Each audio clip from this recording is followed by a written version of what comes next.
पंडित कहते हैं कि मंदिर में जाओ, मंदिर में भगवान है, ये शिवलिंग रखी है, इस पे दूध चढ़ाओ तो आपको पुण्य मिलेगा। ऐसा कुछ नहीं है, इससे बर्बादी की जा रही है। और ये लोग कहते हैं ना दान करो, ये दान ना हमारे कि भगवान के पास नहीं, वो क्या ट्रांसफर करेंगे, उनके पास क्या कहते हैं ना भगवान से कनेक्शन है हमारा, तो वो तो उनके तभी तो वो इतने मोटे हो रहे हैं। हर्षोल्लास के जैसे आपकी मम्मी है, आपकी मम्मी की जैसी लोग जाती हैं बड़े हर्षोल्लास के साथ मंदिर में जाती है, पूजा पाठ करती है और उनसे मन्नतें भी मांगती हैं।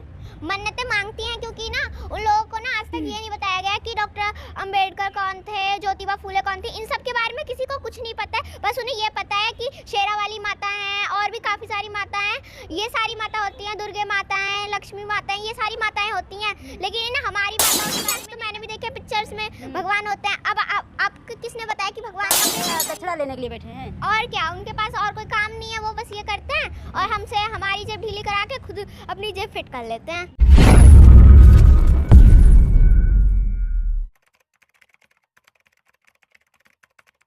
जय भीम, नमो बुद्धाय। मैं सुमन बौद्ध और आप देख रहे हैं SB Live 85। इस वक्त मैं मौजूद हूँ दिल्ली में और हमारे साथ जो है कि छोटे छोटे बच्चे हैं। यहाँ पर जो है कि सिद्धार्थ बुद्ध विहार पर 2 दिवसीय कैडर के माध्यम से कार्यक्रम यहाँ पर किया गया है और हमारे साथ छोटे छोटे बच्चे। मैं इनसे जानना चाहूँगी कि यहाँ पर आखिर ये बच्चे किस लिए आए हैं। क्या नाम है बेटा आपका? मेरा नाम रूहानी सूर्यवंशी है। कहाँ से आए हो? मैं कोंडली से आई हूँ।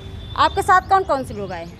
मेरे मम्मी पापा, नाना और मेरा भाई। हाँ, आप क्या करने के लिए यहाँ पर आए हो? मैं पापा सब पूरा परिवार आया था तो मैं पापा कहते हैं कि तुम भी चलो। वहाँ पे निर्देश दीदी आई हुई हैं, आप दीदी से थोड़ा, दीदी जो बताएंगी उसे सुनना है। अच्छा, दीदी निर्देश जी को सुनने आए हो। कितने में पढ़ाई करते हो? मैं 6th में पढ़ती हूँ। 6 में पढ़ते हो। तो यहाँ पर दीदी निर्देश जी यहाँ पर जो कैडर दे रही थी उसको सुने हो आप? हाँ। कैसा लगा? अच्छा लगा। दीदी काफ़ी अच्छा बोलती हैं और अच्छा समझाती हैं कि सबको समझ में आ जाए। इस उम्र में आपको जो है कि खेलना कूदना चाहिए और आप यहाँ पर आई हैं बुद्ध विहार में, क्या कहना चाहेंगे आप? मैं ये कहना चाहूँगी कि अगर अभी खेलना कूदना भी ज़रूरी है और हमें ऐसा ज्ञान भी लेना ज़रूरी है ताकि आगे जाके अगर कोई हमसे कोई गलत बात बताए या फिर हमें वो चीज़ नहीं है लेकिन फिर भी समझाए तो हम समझ सके कि हमें ये बात नहीं है और ये ऐसे होती है, ऐसे नहीं होती, ये लोग हमें गलत समझा रहे हैं। बाबा साहब को जानती हैं आप? हाँ। कौन थे बाबा साहब? बाबा साहेब ने हमारे देश का संविधान लिखा और उन्हीं की बदौलत आज हम सब यहाँ पर हैं और उन्होंने हम लड़कियों को अधिकार दिलाए थे और सबको समान अधिकार दिलाए हैं। आपके घर में जो आपकी मम्मी है और पापा है, ये लोग पूजा पाठ करते हैं? नहीं। क्यों नहीं करते हैं? क्योंकि जिस चीज़ को हमने आज तक देखा नहीं, हम उसे कैसे मान लें और उसकी पूजा कैसे कर लें? जिस चीज़ को हमने देखा नहीं, आप नहीं मानती हैं कि ईश्वर नहीं होते हैं? नहीं होते, लेकिन लोग तो कहते हैं ईश्वर होते हैं। ईश्वर होते हैं, मैं भी मानती हूँ ईश्वर होते हैं, लेकिन ईश्वर ना प्रकृति में है, पेड़ पौधों में है, हवा में है, पानी में है। लेकिन ये जो आप कहते हो ना कि पंडित कहते हैं कि मंदिर में जाओ, मंदिर में भगवान है, ये शिवलिंग रखी है, इस पे दूध चढ़ाओ तो आपको पुण्य मिलेगा। ऐसा कुछ नहीं है, इससे बर्बादी की जा रही है। और ये लोग कहते हैं ना दान करो, ये दान ना हमारे कि भगवान के पास नहीं, वो क्या ट्रांसफर करेंगे, उनके पास क्या कहते हैं ना भगवान से कनेक्शन है हमारा, तो वो तो उनके तभी तो वो इतने मोटे हो रहे हैं खा खा के। इतना सारा कौन मोटे हो रहे हैं? पंडित लोग ये सारे जाते हैं और क्या कहते हैं, ये जो हम दान करते हैं ये इन्हीं के घर में तो जाते हैं, इन्हीं के बच्चे पढ़ते हैं इससे। ये लोग तो बस बैठ के धंधा चला रहे हैं, इनका तो धंधा है ये। और इन्होंने बता रखा है कि हम लोग अगर कुछ करेंगे, जैसे कि हमने भगवान के बारे में कुछ गलत बोल दिया कि भगवान ऐसा ऐसा करते हैं, ये नहीं है, भगवान नहीं होते, तो कहते भगवान आपको श्राप दे देंगे। ये लोग, आपको नहीं डर लगता है भगवान से? नहीं लगता। वो चाहे तो अभी आके मुझे श्राप दे दे, मैं खुशी खुशी उससे श्राप ले लूँगी कि लाओ दे दो और फिर जो करना है मेरा कर लेना। मुझे कोई प्रॉब्लम नहीं है। लेकिन लोग बड़े हर्षोल्लास के जैसे आपकी मम्मी है, आपकी मम्मी की जैसी लोग जाती हैं बड़े हर्षोल्लास के साथ मंदिर में जाती है, पूजा पाठ करती है और उनसे मन्नतें भी मांगती हैं।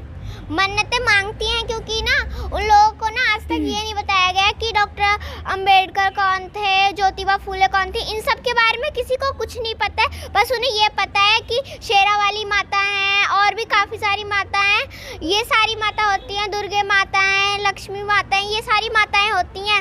लेकिन इन्हें हमारी माताओं के बारे में नहीं पता है, इन्हें सिर्फ वो वाली माताओं के बारे में पता है, तो वो उन्हीं वाली माताओं के पास जाती हैं। तो क्या दिक्कत है उन माताओं में?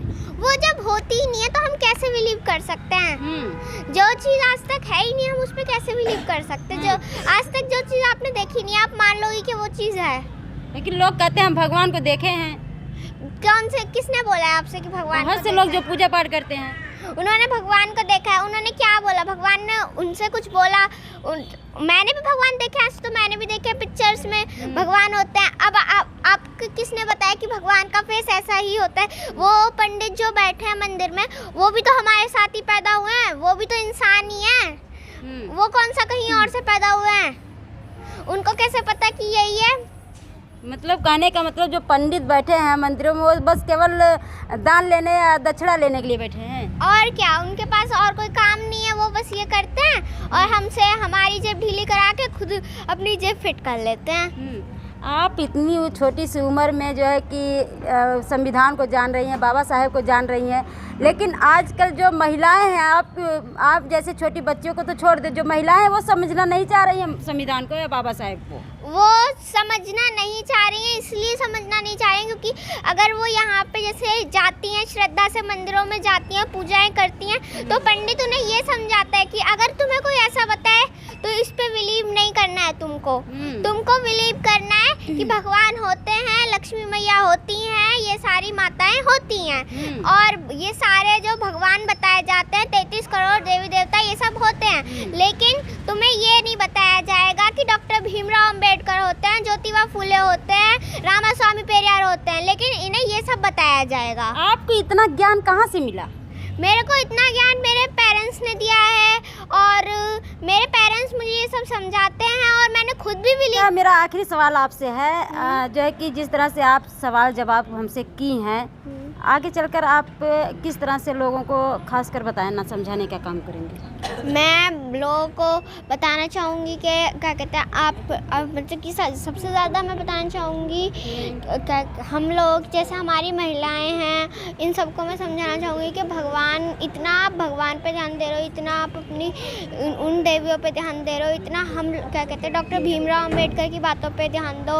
और इन्होंने हमें इतना कुछ समझाया, इतना कुछ बताया। ये लोग रामायण महाभारत तो पढ़ सकते हैं, लेकिन ये लोग हमारे डॉक्टर भीमराव अंबेडकर की लिखी गई किताबें, ज्योतिबा फुले की लिखी गई किताबें, इन्हें पढ़िए और इनमें जो अच्छी अच्छी बातें लिखी हैं उन्हें सीखिए।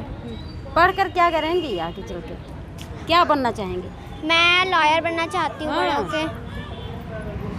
ये थे हमारे साथ छोटे छोटे बच्चे और उनके पेरेंट्स से, जिस तरह से अपनी बात को प्रमुखता से आप लोगों के बीच में रखी। और छोटी सी बच्ची जिस उम्र में इनको खेलने कूदने का समय होता है, उस समय में ये इतनी तेज तर्रार और परम पूज्य बाबा साहेब डॉक्टर भीमराव अंबेडकर और ललई सिंह, ज्योतिबा फुले, तमाम ऐसे महापुरुषों के बारे में यहाँ पर बताई हैं और किस तरह से पाखंडवाद के ऊपर जो है कि अपनी विचार रखी हैं। इन विचारों से आपकी क्या राय है? Comment section